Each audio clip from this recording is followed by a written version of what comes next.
Здравейте, приятели на канала Огън и Истина. Темата на днешното видео е какво се случва с енергията около вас, това, което усещате, какво ви казва. Така.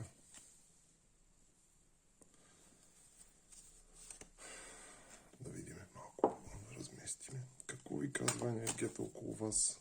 Каква връзка иска да направите? Какво ви казват хората, които срещате?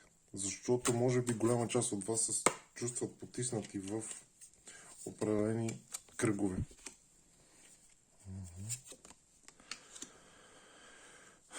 Значи, това са хора, които подмолно се опитват да ви използват, хората около вас, които са.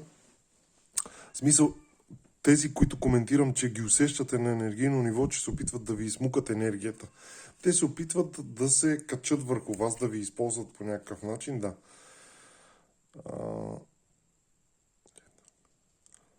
Опитват се по някакъв начин, дори чрез ритуали, да ви отнемат от полагащото ви се в този свят, да ви отнемат съдбата, може би. Да. Вземат ви за глупак и на практика вършат ритуали, с които да ви отнемат от енергията. Да. Целта е да ви отнемат всичко, да се чувствате сами наранени. Но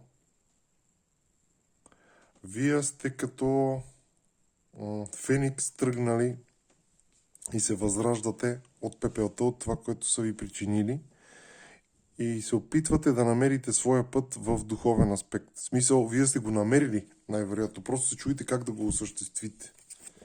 Енергията около вас е... Да. Ще имате поводи за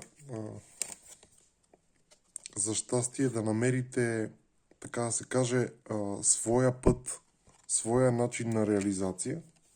Тръгвате по него, но внимавайте хоризонтите пред вас да не ви подведат в грешната посока. Да тръгнете само в едно нещо, което да ви ограбва.